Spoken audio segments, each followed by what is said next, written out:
시편 16편 오늘 본문을 보았는데 몇 절까지 있습니까?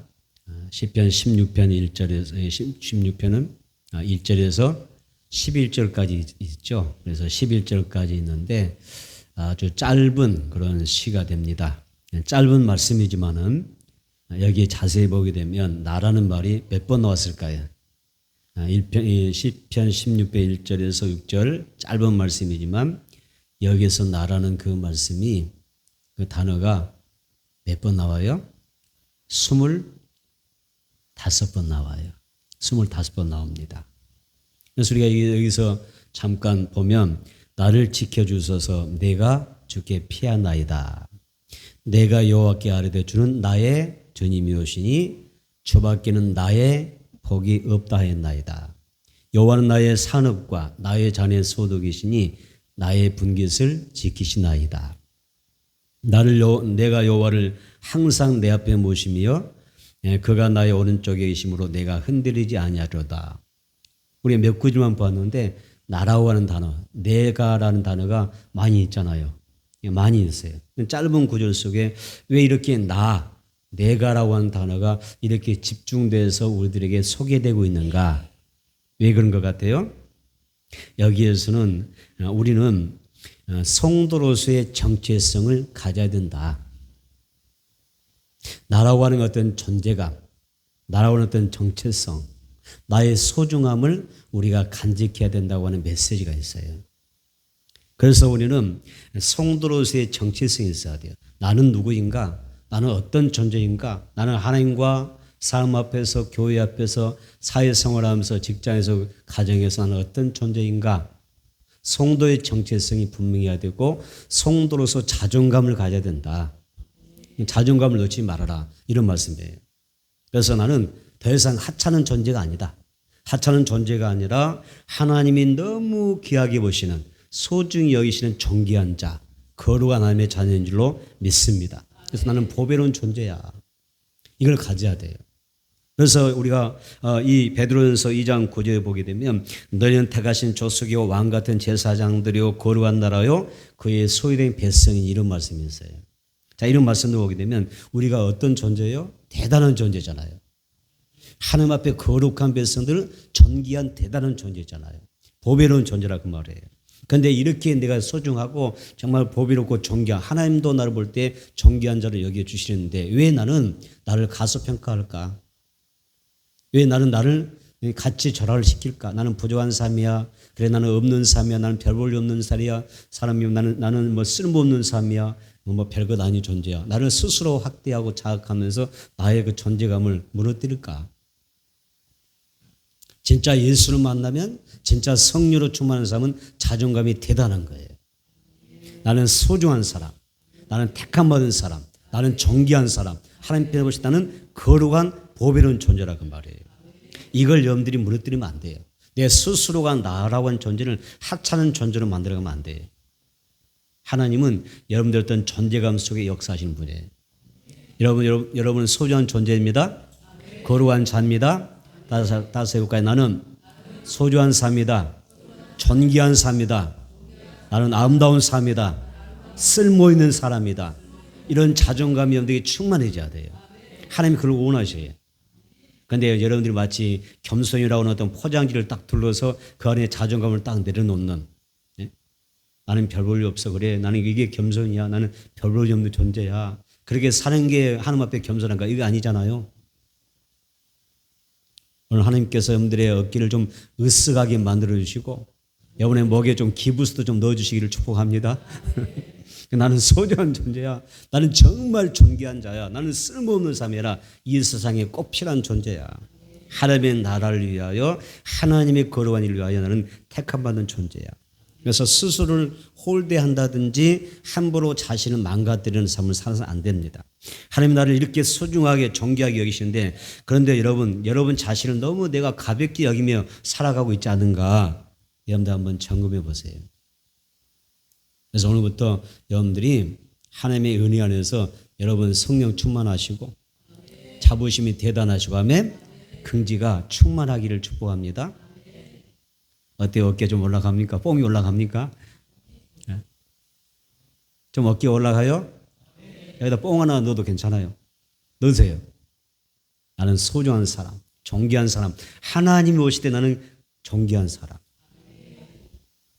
첫째로 우리가 내가 주께 피하나이다. 내가 주님께 피하는 삶을 사는 자가 복이 있는데, 첫째로 하나님만이 우리 인생의 답이십니다. 따라서 하나님만이 내 인생의 답이 되신다.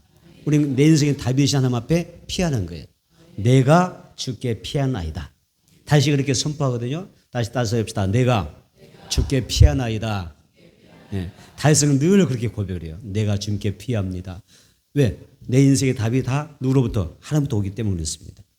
존 웨슬리라는 사람이 있어요. 이 존 웨슬리가 선교사에게 열정이 대단했어요. 열정이 대단해서 선교사를 품고 사역을 먼 타지에 가서 했는데 그 선교사에게 실패해버린 거예요. 얼마나 낙심되고 실망스럽겠습니까? 그래서 시리에 빠져서 실망한 그 모습으로 배를 타고 이제 영국에 돌아오는데 그 배 안에 어떤 일이 있었냐면 갑자기 날씨가 굳어서 큰 풍랑이 나게 됩니다. 배가 그냥 자초할 위기에 놓인 거예요. 그래서 큰 풍랑을 만나서 이 웨슬리가 여기서 두려움을 느꼈어요. 야, 이제 난 죽었다. 이 배가 목적지까지 무사히 갈 만한 그런 내용이 없어요. 큰 풍랑이 일었지. 바다 한복판에 배가 금방이라도 그냥 자초해서 그냥 침몰할 것 같은 그런 위기를 느꼈을 때 웨슬리가 두려움을 느꼈어요. 이제 죽었구나. 그런 생각, 두려움에 젖었는데 마치 저쪽 건너편을 보니까 저 배 한쪽에서 어떤 무리가 있는데 막 기도하고 찬양하고 오히려 더 막 성령 충만해요. 막 하나님 앞에 노래하고 있거든요. 그래서 충격을 받았어요.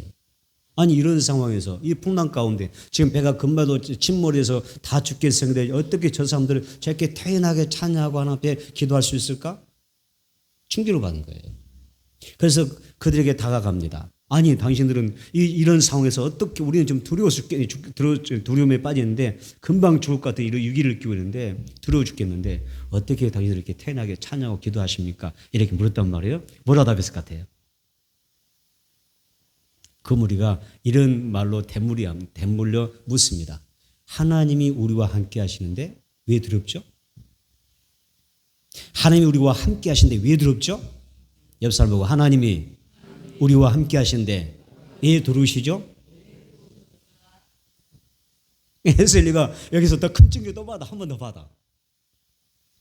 여기서 그냥 영적으로 순간적으로 뭐가 있나요? 충격을 받는 거예요. 하나 그렇잖아요. 하나님이 함께 하시는데 풍랑이 일어도 바다 한가운데 있을지라도 배가 위기를 만났을지라도 어떤 고난 가운데 있을지라도 하나님 나와 함께 하시는데 왜 두렵죠? 하나님이 책임져 주실 텐데 하나님이 보호해 주실 텐데 지켜주실 텐데 뭐가 두렵죠? 그래서 웨슬리가 여기서 자기 자신의 그 신앙을 점검하는 계기가 됐어요. 아, 지금 나의 신앙의 현주소는 어딘가? 나는 과연 살아계신 하나님을 전하기 위해서 먼 이국 땅에 가서 복음을 전하는 선교 사역을 했지만 그래 나의 믿음은 내 신앙의 현주소는 어디냐? 웨슬리가 뭘 밝히겠어요? 나와 함께 하신 하나님을 여기서 찾는 것입니다. 여러분 대단히 중요하지 않습니까? 이런 상황에서 어떤 상황일지라도 절대 왜 우리가 하나님을 믿는데 하나님이 우리와 함께 하시는데 왜 우리가 무서워해야 됩니까? 따서 합니다. 하나님을 믿는데 왜 무서워해야 됩니까? 하나님이 나와 함께 하시는데 왜 두려워해야 됩니까? 그렇지 않아요? 여기 동의하셔야 돼요. 여러분 영적으로 동의하셔야 돼요. 그래 내 삶의 현장 가운데 내가 어떤 상황이 있을지라도 하나님은 나와 함께 하시는데 내가 왜 두려워하지? 내가 하나님을 믿는데 왜 무서워하지? 어떻게 무서워할 수 있지? 충격적인 이야기죠. 그래서 우리는 어떤 믿음과 신앙 고백으로 살아가느냐 굉장히 중요한 고백 중에 하나입니다. 자, 우리가 마태복음 5장 3절에서요 이런 그 단어가 있어요. 한번 찾아볼까요? 마태복음 5장 3절을 봐보세요. 마태복음 5장 3절에서 한번 찾아서 읽어봅니다. 마태복음 5장 3절 시작. 심령이 가난한 자를 복이 있나니 아멘. 자, 천국이 그들의 것이며 심령이 가난한 자는 복이 있나니 천국이 그들의 것이며 이랬단 말이에요. 자, 여기에서 가난하다. 가난한 뜻이 뭐죠? 심령은 말 그대로 마음이잖아요. 우리 영적인 상태잖아요. 내 심령은 아는 거고, 심령이 가난한 자라고 할 때 가난한 뜻이 뭐예요? 이 성경 구절을 암송하신 분 있나요? 다시죠. 뜻은 알고 가야죠. 심령이 가난하다. 가난하다는 이야기는 뭐냐면 이 가난한이라는 단어가 다른 성경은 번역을 어떻게 하냐면 파산한이라는 뜻이에요. 파산되었다라는 뜻이에요. 심령이 가난한 자, 심령이 파산한 자, 심령이 파산한 자, 심령이 가난한 자 그런 뜻이에요. 다시 말해서 이런 거예요. 자, 우리의 마음이 그냥 가난한 것이 아니라 완전히 내 마음이 파산된 상태예요. 자, 이걸 다르게 표현하면 이런 거잖아요. 나의 생사복의 주권자는 오직 하나님밖에 없습니다. 나는 할 수가 없습니다. 나는 스스로 살아낼 용기가 없습니다. 주님이 도와주시지 않으면 나는 아무것도 아닙니다. 주님이 도와주세요. 주님이 나를 살려주세요. 주님이 나를 구원해 주세요. 이게 심령이 가난한 거예요. 나는 아무것도 할 수 없어. 주님 도와주셔야 돼요. 하나님이 책임져 주셔야 돼요. 나는 아무것도 할 수 없고 나는 하나님의 은혜 아니면 나는 아무런 존재가 아니에요. 하나님 도와주시면 나는 가난한 거예요. 그래서 은혜를 사모하는, 은혜를 구하는 삶이 심령이 가난한 뜻이에요. 성경이 말하죠. 심령이 가난한 자는 복이 있나니 천국이 누구의 것이죠? 그들의 것이라 하셨어요. 그래서 여기서 심령이 가난하다는 이야기는 다르게 더 쉽게 표현하면 주님 앞에서 나의 심령의 파산을 선포하는 거예요. 내 심령이 가난합니다. 나는 파산을 선언하는 거예요. 주님, 나는 가난해요. 나는 할 수가 없어요. 주님이 도와주셔야 돼요. 주님이 지켜주셔야 돼요. 주님이 나를 구원해 주셔야 돼요. 주님이 안 도와주면 나 저 죽어요. 주님이 안 도와주면 나 저 망해요. 주님 도와주시면 내 인생 완전히 달라질 줄 믿습니다. 생사복의 주권의 하나님 앞에 나의 모든 것을 위탁하고 그분만이 나를 도울 수 있다고 선포하는 것이 심령이 가난한 자, 파산된 자예요. 오늘 여러분 확실하게 여러분의 심령이 파산되기를 축복합니다. 파산이 하셨어요? 여러분 살게 되시면 너무 팍팍하시면 일찌감치 빨리 포기하세요. 그리고 파산은 선포해버려요. 파산은 그냥 고해버려요. 주님 저 파산해요. 주님 앞에서 파산합니다. 주님이 내 인생 책임져 주세요. 차라리 그렇게 더 빨라요. 주님 도와주시면 되는 거예요. 심령의 파산을 선언해야 돼요. 심령의 가난이란 주님 저를 도와주셔야 됩니다. 주님 없으면 저는 절대 안 됩니다. 그래서 나는 오직 주님의 은혜로만 채울 수가 있고 살아갈 수가 있습니다. 이 은혜가 필요한 거예요. 어때요? 이제 좀 마태복음 5장 3절이 좀 은혜가 더 되십니까? 예. 그거 알고 여러분들이 성경 읽으시고 막 은혜 받으셔야죠. 심령이 가난한 자는 복이 있나니 천국이 그들의 것이며 나의 것이며 할 때 그냥 그래 뭐 가난이 뭘까 모르겠지만 좀 느낌적으로 알 것 같은데 그냥 그렇게 하면서 가지 말고 확실하게 정확하게 그 뜻을 붙잡고 가는 것이 중요한 거예요. 신명기 5장 3절을 다시 한번 읽어볼까요? 여기다 좀 다른 번역으로 갑시다. 파산이라는 단어 한번 더 가보시자고요. 자, 읽어볼까요? 시작. 심령이 파산한 자는 복이 있나니. 다시 한번 완전히 파산해서 내놓을 게 하나도 없는 삶이 복이 있나니 그 말이에요. 그런 복을 이야기하는 것입니다. 여러분 그거 아세요? 나를 비우고 내려놓았을 때 더는 내가 하나님 앞에 내가 세상 살면서 더 내놓을 것이 없었을 때 없음을 내가 절감할 때 하나님이 바로 그때 일하기 시작하는 거예요. 그리고 예수님을 따라간다는 신앙한다는 것은 이런 거예요. 누구든지 나를 따라오거든. 예수님 말씀하시죠. 잘 들어보세요. 신앙성은 이런 겁니다. 자, 믿음 우리가 지금 신앙성 한다는 이런 거죠. 예수님 말씀하시죠. 누구든지 나를 따라오거든. 또 그 다음에 뭐죠? 자기를 부인하고 내려놓고 나를 내려놓고 제 십자가 지고 쫓아가는 거예요. 그걸 신앙성이라고 그래요. 나를 부정하는 거예요. 주님이 하십니다. 다시 합시다. 주님이 하십니다. 주님이 하십니다. 그래서 우리는 하나님이 일하시는 내 삶 가운데 일하시는 그 은혜를 경험하며 살아가는 존재인 줄로 믿습니다. 오늘 본문 말씀은 시편 16편 1절을 볼까요? 자, 시편 16편 1절 시작. 하나님이여 나를 지켜주소서. 내가 주께 피하나이다. 밑줄 나를 지켜주소서. 하나님이여 나를 지켜주소서. 지켜주소서 이 단어가 어떤 단어라고 그랬죠? 제가 지난번 한번 저희들이 이름 나눴어요, 함께. 지켜주소서라고 하는 단어가 무슨 단어였죠? 기억이 나실까요? 여기까지 나왔으면 두 개는 여러분들 맞추셔야죠. 지켜주소서라고 하는 단어가 사마르라고 그랬잖아요. 사마르 그랬잖아요. 기억나시죠? 사마르 그랬단 말이에요. 사마르가 도대체 무슨 단어냐? 사마르는 이 많은 주변에 막 가시나무 있잖아요. 이 가시나무 같은 것을 꺾어다가 이 둘레에다가 가시나무를 어떻게 해요? 치는 거예요. 네. 둘레를 어떻게 가시로 울타리를 쳐 놓은 상태를 사마르라 그래요. 그러니까 다시 하나 앞에 내가 주께 피하나이다라고 할 때 주님 나를 지켜주소서, 하나님이여 나를 지켜주소서, 이 말은 뭐냐면 다시 하나님 가시 울타리 같은 그런 것들로 인하여 나의 둘레를, 나의 주변을 딱 둘러 어떻게 울타리를 쳐서 나를 지켜주세요.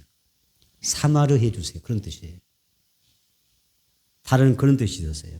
그래서 다윗은 한때 어떤 삶에서 그 다윗의 직종이 뭐하는 삶이죠? 직업이 뭐였어요? 양을 치던 목동이었잖아요. 어린 시절 목동 생활이었어요. 왕이 되기 전에 목동이었습니다. 목동 출신이었기 때문에 한때 양을 치던 목동이기 때문에 사마르라고 하는 그 단어의 의미를 아는 거예요. 그래서 양을 지키기 위해서는 이것저것에서 가시나무 꺾어다가 울타리를 만들고 양물이 어떻게 빙 둘리를 둘러서 어떤 일이나 어떤 늑대나 맹수들이 달라들지 못하도록 양물을 지켜주는 그것을 그 지켜준다는 뜻이 사마르라는 뜻이었어요. 그래서 다윗이 지켜주소서, 나를 지켜주소서 이렇게 기도했던 것은 목자가 가시로 울타리를 쳐서 맹수가 접근하지 못하도록 지켜주셨던 것처럼 하나님께서 나에게 사탄으로부터 어떤 삶의 문제로부터 온수로부터 모든 대적들로부터 나를 보호해 주세요. 울타리를 쳐서 나를 지켜주세요. 그런 뜻이었어요. 다윗은 스스로 심령이 가난한 자가 돼요. 스스로 심령을 파산해요. 내 심령을 파산시켜요. 그래서 내 심령이 파산된 자로서 내가 주님께 피하는 길을 선택하고 있는 거예요. 피하고 있는 것입니다. 여러분 살다 보면 그런 게 있잖아요. 어떤 어려운 문제를 만나면 우리는 어때요? 막 내가 해결하려고 노력한 게 많잖아요. 그죠? 이리 뛰고 저리 뛰고 뭐 은행에 가고 사람 만나고 또 누구 도울 자 있는 거 찾아가고 막 그러잖아요. 그래 안 그래요? 무슨 일이 생기면 발에 불 떨어져 봐요. 별별 다 쫓아다니면 뭔가 풀어내려고 힘쓰잖아요. 그런데 아직 이것은 그런 노력도 필요하겠지만 믿음으로 하는 것도 필요하겠지만 아직은 좀 덜 내려놓은 거거든요. 아직은 심리 덜 가난한 거고 아직은 덜 심령이 파산 안 된 거거든요. 진짜 파산된 사람은 심령이 파산된 상태에 주님밖에 없으면 두 손 일cep에 들어버리는 거예요. 주님만이 나를 도울 수 있다고. 다윗이 그 길을 선택한 거예요. 그래서 하나님이 나를 지켜주셔서 내가 주께 피하나이다. 그래서 내 모든 삶의 도움을 구하는 것을 볼 수가 있어요. 다윗은 삶의 길을 만났을 때 하나님께 사마르 가시 울타리를 쳐서 모든 것부터 나를 지켜달라고 외치고 있습니다. 다윗의 결론인 거죠. 다윗의 그 신앙의 결론은 뭡니까? 주님의 도움 없이는 절대 살아갈 수가 없습니다. 이렇게 이야기하는 거예요. 그러면서 2절에 다음 단계에 이어서 이런 고백을 하죠. 그러면서 다윗이 뭐라고 하냐면 주밖에는 나의 복이 없습니다. 이렇게 2절에 그렇게 선포하죠. 다시 봅시다. 주님밖에는 나의 복이 없습니다. 주님만이 내게 복 주신 분입니다. 이렇게 믿는 거예요. 여러분 심령이 가난한 자 또 심령이 파산한 자는 하나님께로 피하는 사람들입니다. 삶에 어떤 문제와 염려와 고통이 있다면 그걸 들고요 주님께 피하셔야 돼요. 주님 제가 주님께 피할게요. 저를 지켜주세요. 건강으로도 경제적으로도 자녀들로 인하여 어떤 삶의 갖가지 문제들로 내가 쫓기고 있다면 내가 삶의 어떤 코너를 만났다면 어떻게 해야 되죠? 심령을 파산해야 돼요. 파산 선포. 주님밖에 없어요. 내가 주님께 피하나이다. 저를 도와주시옵소서. 이게 정상인 거예요. 그래서 기도하고 찬양하고 감사한 것밖에. 정말 이 삶 내가 영적으로 하나님께 피하는 사람 어때요? 어떤 문제 만났어도 어려운 가운데 주님께 피하는 사람 어때요? 하나님 앞에 감사해요. 찬양이 되고 놀이가 되는 기도가 되는 거예요. 누구처럼 아까 에슬레가 배 안에서 풍랑 만났을 때 그 주변에 막 찬양 기도하는 그런 사람들처럼 그렇게 맡기게 돼 있는 거예요. 여러분 어려울수록 기도하세요. 어려울수록 찬양하십시오. 하나님 앞에 감사하세요. 그게 주님께 피하는 거예요. 주님이 도우실 줄로 믿습니다. 우리 가운데 거하신 하나님, 전능하신 하나님, 여러분을 지켜줄 줄로 믿습니다. 오늘 여러분 예배드리는 여러분들에게 하나님께서 은혜 주시길 바랍니다. 하나님은 주님께 피하는 자들을 지켜주시고 평안을 주시고요, 복을 더해 주시는 것입니다. 매 순간 나는 하나님께 피하겠다, 주님께 피하겠다, 주님 지켜주시고 더 큰 복을 주실 것입니다. 두 번째는 하나님만이 내 인생의 행복이 되십니다. 다섯째, 하나님만이 나에게 행복을 주실 수 있다. 아멘. 여러분, 이 땅의 인생의 행복은요, 삶이 나오는 게 아니에요. 영원하지 않아요. 가진 것으로 행복이 있었다고요? 그렇지 않아요. 많이 가진 사람이 행복하던가요? 그렇지 않습니다. 성공하면 행복할 수 있나요? 그렇지 않습니다. 인생은 잘 되는 것 같다고도 항상 뭔가가 있습니다. 그렇지 않던가요? 이만쯤에 내가 두 다리 뻗고 잘만한데, 살만한데 문이 또 하나 툭 터져. 무슨 일이? 이걸 또 해결하고 나면 또 이제 좀 살만한데, 이제 좀 살만하다 싶으면 또 문이 무슨 일이 생겨. 그게 인생이잖아요, 그게. 그래서 가끔 우리가 사람들을 만나보면 그랬잖아요. 야, 너무 삶이 피곤해. 너무 힘들어 죽겠어. 또 뭐라고 그러죠? 야, 진짜 살맛 안 나. 또 뭐라고, 옆에 누가 뭐라 하시던가요? 또 뭐라 하던가요? 뭐라고 그래요? 나 너무 죽고 싶어. 죽고 싶다. 정말 재미없어서 못 살겠다. 낙이 없다. 그렇게 행복하지 않아. 이게 인생이잖아요. 다시 말해, 이런 모든 표현은 이런 거잖아요. 내 인생은 행복하지 않다는 뜻이거든요. 아마 여러분 중에도 그렇게 생각하며 사시는 분이 있을 거예요. 인생이 행복하지 않는 사람, 정말 나는 살맛 나지 않는 인생이라면 뭐 해야 되죠? 주님께 피하시라. 고민 드립니다. 주님께 피하면 주님께서 인생의 행복을 주실 거예요. 우리가 왜 그래야 되느냐? 여러분, 모든 즐거움의 시작은 누구로부터 옵니까? 하나님으로부터 오기 때문에 그렇습니다. 모든 행복은, 인생의 즐거움은요, 하나님부터 와요. 다윗이 이것을 증명하고 있거든요. 시편 16편 3절 볼까요? 시편 16편 3절에서 다윗이 뭐라고 한번 하는지 한번 봐보세요. 시편 16편 3절 시작. 땅에 있는 성도들은 존귀한 자들이니 나의 모든 즐거움이 그들에게 있도다. 자, 여기서 보니까 하나님 편에서 보실 때 나는 어떤 존재? 하나님이 여러분들 바라보실 때 여러분 어떤 존재죠? 존귀한 자예요. 여러분, 보통 사람이 아니라니까요. 옆에 사람 함부로 대하시면 큰일 나요. 하나님의 존귀한 자를 건드는 거예요. 예를 나는 누구라고요? 하나님의 존귀한 자녀들이에요. 자부심, 긍지, 자존감 있어야 돼요. 하루를 살더라도 자존감은 대단하셔야 돼요. 교만과 자존감은 다르죠. 교만하신 것과 자존감은 다르거든요. 자존감은 둘째 가라면 서럽게 되기를 축복합니다. 할렐루야. 나는 보통 사람이 아닌 거예요. 여러분 얼굴 보니까 진짜 대단한 사람들이에요. 자존감인데 여기 하나님이 나를 어떤 존재로, 하나님 편에서 나는 어떤 존재? 존귀한 자들. 하나님 또 뭐라 하셨어요? 이 존귀한 자들에게 어떤 의미가 주어집니까? 밑줄. 나의 모든 즐거움, 하나님의 모든 즐거움이 그들에게 있도다 그런단 말이에요. 여러분 얼마나 복된 말씀입니까? 그래서 다윗은 하나님의 모든 즐거움이 나를 포함하여 모든 사람들이, 존귀한 성도들에게 있다 이렇게 이야기합니다. 그러면서 다윗은 말하죠. 나를 포함한 모든 삶은 하나님이 주신 그 은혜, 그 즐거움을 누릴 수밖에 없는 그런 존재라고 고백하는 거예요. 하나님이 이렇게 우리에게 즐거움을 주시고자 있으시는데 우리가 이 귀한 즐거움의 선물을 받아 누리지 못한다면 누구만 손해? 여러분만 손해죠. 행복하시기를 축복합니다. 인생이 즐거워지기를 축복합니다. 이 한 주간 내내 행복하기를 축복합니다. 웃음꽃이 만발하기를 축복합니다. 웃을 일만 가득하시기를 축복합니다. 하나님이 여러분들 그렇게 축복하신 분이에요. 하나님 앞에 우리는 존귀한 자들이기 때문에 즐거움의 복을 받는 것입니다. 그래서 행복해져야 됩니다. 다윗은 이런 이야기를 오늘 본문에 보니까 이런 이야기를 좀 하고 있어요. 어떤 이야기냐면 이방신에게 아무리 내가 애물을 많이 바친다 할지라도 그 인생은 행복할 수 있다 없다? 행복하지 않다 그랬어요. 많은 애물을 이방신에게 바친다고 해서 그 사람이 행복해지느냐? 행복일 수 없다. 오히려 괴로움만 더하여질 뿐이다. 이 하나님의 심판이에요. 왜 그렇습니까? 그 신들은 죽었기 때문입니다. 이스라엘 역사를 보게 되면 잊을만 하면 언제나 반복하여 이스라엘 민족이 지은 죄가 있어요. 그 죄가 뭔지 아세요?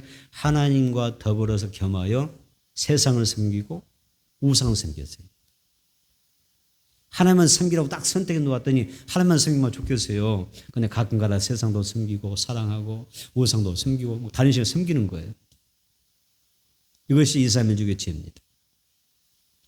하나님을 믿지만 세상을 겸하여 섬기는 거예요.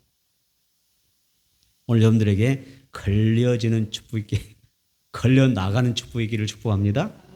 하나님과 세상을 겸하여 섬기지 말아야 돼요. 하나님과 세상을 겸하여 사랑하면 안 된다고 그랬죠. 이 세상 사람들은 얼마나 많은 신님을 섬기며 삽니까? 이 지구촌은요, 여러분 상상을 초월할 만큼 너무나 많은 신들이 있어요. 저 중국만 가도, 일본만 가도요, 저 동남아만 가도요, 우상이, 신들이 넘쳐나요. 넘쳐납니다.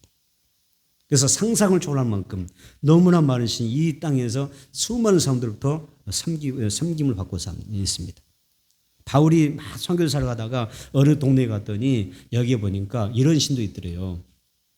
알지 못하는 신도, 이름을 모르는 신이 있대요. 나도 몰라 너도 몰라. 근데 그건 우리 신이야. 이름을 모르는, 알지 못하는 신도 그들은 섬기고 있다는 거예요. 무슨 말이죠? 인간이 이렇게 무지하다. 인간이 이렇게 어리석다. 무지한 존재라는 이야기죠. 그래서 하나님은 십계명에서 제1계명이 뭐라고 이야기하죠? 십계명에서 제1계명은 뭐라고 나오세요? 너는 나 외에 다른 신들을 너에게 두지 말아라. 섬기지 말아라. 이렇게 말씀하고 있습니다. 다윗은 어떠한 내가 시련이 온다 할지라도 누군가의 도움을 받으려고 할지라도 이방신에게 도움을 요청하거나 애물을 드리지 않겠으며 그들의 신들의 이름을 부르지도 아니하며 내가 그들의 잘못된 그 풍습을 따라 제사하지 않겠다. 나는 이것을 단호하게 거부한다 이렇게 이야기합니다. 자, 그것이 시편 16편 4절 말씀이죠. 한번 읽어볼까요? 시작. 다른 신에게 애물을 드리는 자는 괴로움이 더할 것이라. 나는 그들이 드리는 피의 전제를 드리지 아니하며 내 입술로 그 이름도 부르지 아니하리라. 이게 다윗의 고백이에요. 나는 오직 하나님께만 피합니다. 하나님만 믿고 섬기겠습니다. 다른 신을 섬기지 않겠습니다. 미치고 보세요. 다른 신에게 애물을 드리는 자는 뭐라고 하세요? 괴로움이 더할 것이라. 여기다 빌표해 놓으세요. 이것도 우리가 중요하니까 체크해 놔야 되죠. 그래서 나와 내 가정, 내 자녀들을 예수 믿을 수 있도록 빨리 구원해내는 게 시급한 거예요. 여러분 가족을 잘 교회로 인도해야 될 줄 믿습니다. 가족군에서 힘써야 될 줄 믿습니다. 나와 내 집이 다른 신에게 애물을 드리지 말고 괴로움은 더해지니까 또 생겨보니까 또 귀신을 섬기는 경우도 있잖아요. 귀신을 섬기는 경우 많잖아요. 지구촌에 귀신을 섬기는 사람 많잖아요. 귀신을 섬김으로 인하여 어때요? 섬김에 예배할 때, 애물 때 그것이 뭐가 돼요? 더 괴로움이 내 가정에 찾아오는 거잖아요. 나와 내 집이 다른 신을 섬기지 않고 다른 신에게 애물을 드리지 않고 괴로움에 빠지지 않고 오직 우리에게 영원한 즐거움과 행복을 주신 그 하나님 앞에 나와서 예수만 잘 섬길 수 있도록 우리가 그런 가정 만들어가는 게 복일 줄로 믿습니다. 다윗은 말합니다. 다른 신에게 애물을 드린 자에게 다루는 것은 괴로움밖에 없다라고 이야기하죠. 따라서 다윗은 말하죠. 나는 그들이 드린 피의 전제를 드리지 않냐며 내 입술로 그 이름도 부르지 않겠다고 다짐하고 있습니다. 나와 내 집은 행복을 주시는, 정말 우리 인생에 즐거움을 더하여 주시는 하나님께만 애물 드리고 제사하는 복 있는 그런 가정 되기를 축복합니다. 세 번째는 하나님만이 우리 인생에 복이 되십니다. 따라서 하나님만이 나에게 복을 주신다. 아멘. 자, 시편 16편 2절 볼까요? 자, 시편 16편 2절에 이렇게 기록하고 있습니다. 보겠습니다. 시작. 내가 여호와께 아뢰되 주는 나의 주님이시오니 주밖에는 나의 복이 없다 하였나이다. 어때요? 자, 여기서 주라고 하는 단어가 몇 번 나왔나요? 하나님을 주라고 여기서 이야기했는데 3번 나왔죠. 이 주라고 하는 단어는 아도나이라고 그래요. 아도나이라는 단어인데 이것은 마치 그 주종 관계에 쓰여지는 거예요. 주종 관계에서 사용되는 단어가 아도나이였어요. 다윗은 주는 나의 주님이시오니 이야기 뭐냐면 나는 주님의 종입니다 이런 표현이었어요. 그런데 이 아도나이가 단순히 그 주정관계에 한정되지 않더라는 것입니다. 여기서 말하는 아도나는요, 나의 소속이 주님께 있습니다. 나의 주인은 누구라고요? 내 삶의 주인은 누구라고요? 주님이십니다. 그런 뜻이 있어요. 여러분의 소속은 어디죠? 예수 아닙니까? 한국말 알아들으시는 거죠? 예수 바뀌어요? 예수 아닙니까? 여러분의 소속이 어디라고요? 예수 안. 내가 속한 분은 예수잖아요. 그죠? 그거 부분이 나의 주님, 아도나이십니다. 나의 진정한 복은 주님으로부터 온다는 뜻입니다. 자, 10편 16편 5절 6절 시작. 여호와는 나의 산업과 나의 자리에 소득이시니 나의 분깃을 지키시나이다. 내게 줄로 재어준 구역은 아름다운 곳에 있으며 나의 기업이 실로 아름답도다. 아멘. 믿으세요. 여호와는 나의 산업. 얼마나 이런 소중한 말씀입니까? 이 말씀대로 하나님이 역사해 주신다면 우리가 무슨 걱정하고 살겠어요? 좋은 일만 있겠죠. 그죠? 한번 밑줄보면서 여러분들이 한번 잘 보세요. 여러분의 말씀으로 받으셔야죠. 여호와는 나의 산업, 나의 잔의 소득, 나의 분깃. 하나님 어떠시죠? 나의 분깃을 지키시는 분. 또 나의 기업이 실로 아름답다. 내가 하는 그 모든 일을 아름답게 하시는, 잘되게 하시는 은혜가 하나님으로부터 온다 그 말이에요. 여러분 스텔리 템이라는 사람이 있어요. 스텔리 템 여러분 아시는 분도 있을 거예요. 스텔리 템이 소녀 시절에 판매로 일을 시작했어요.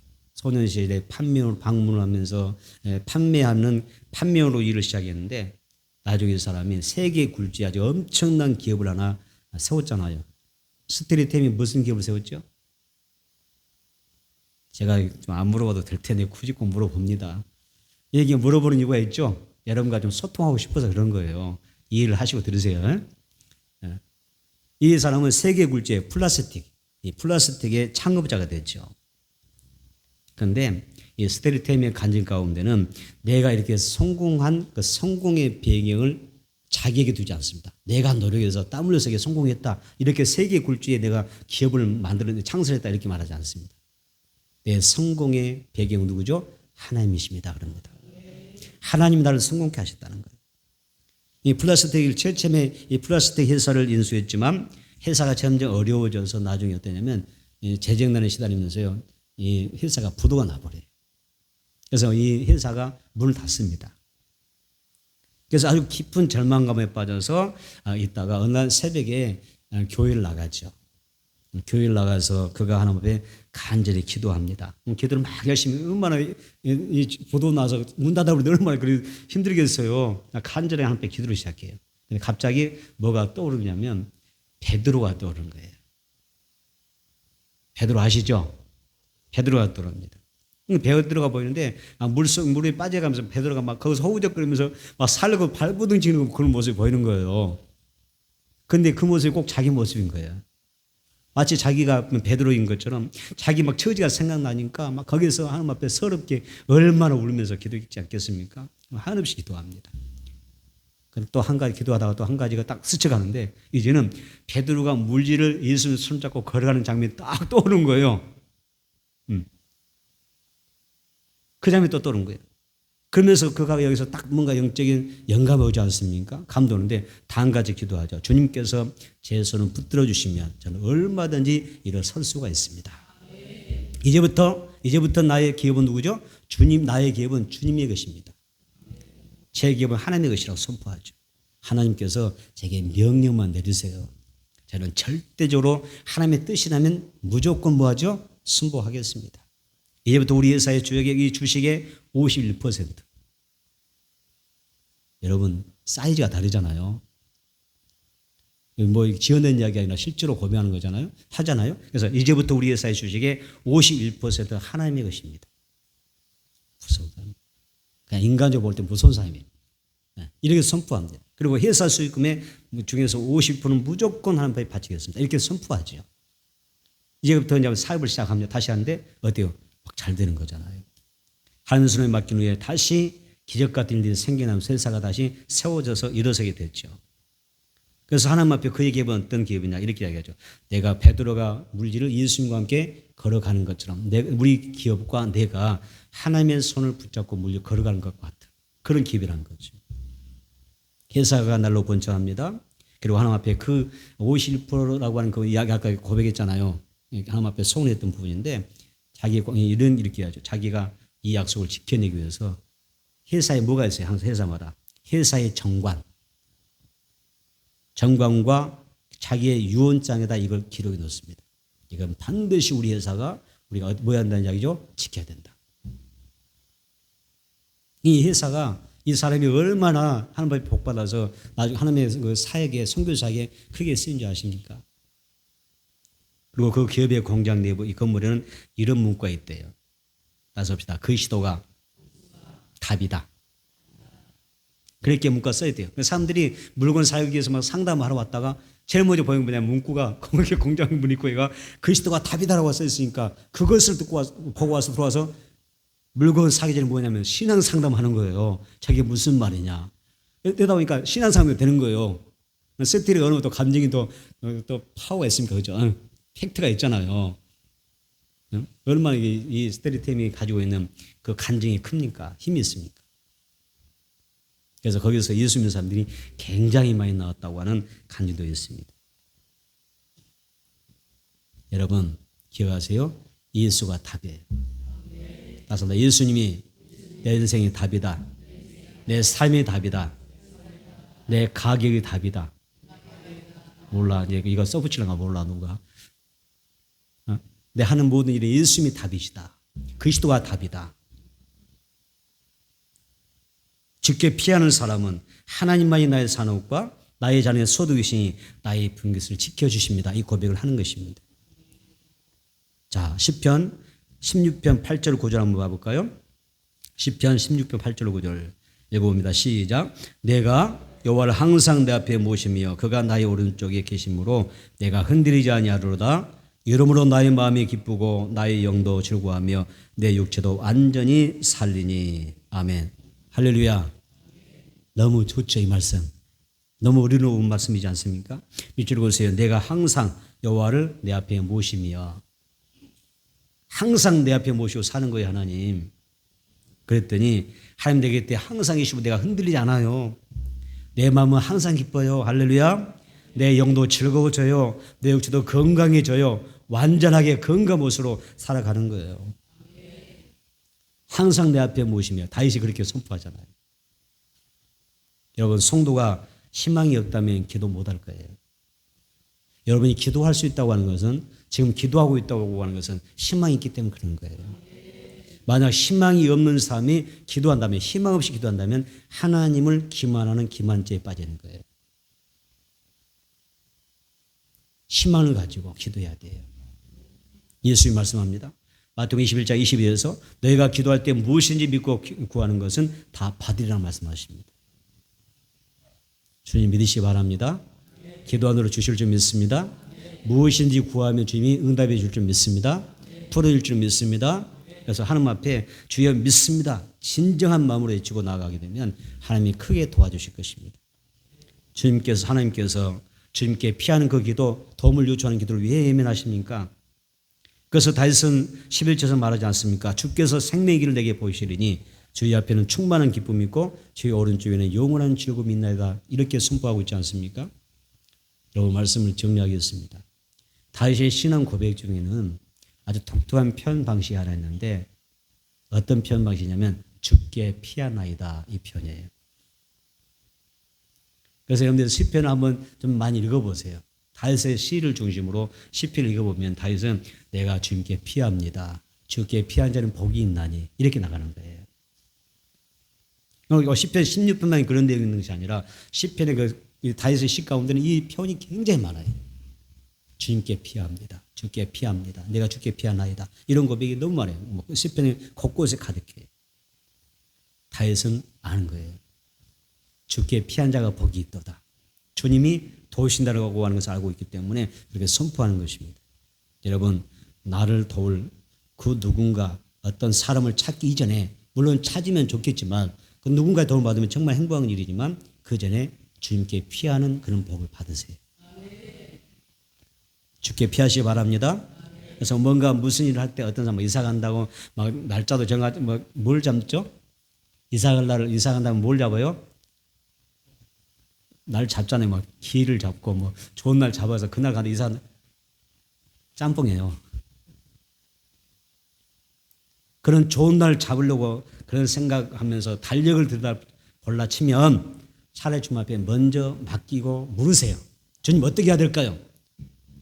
차라리 그게 빨라요.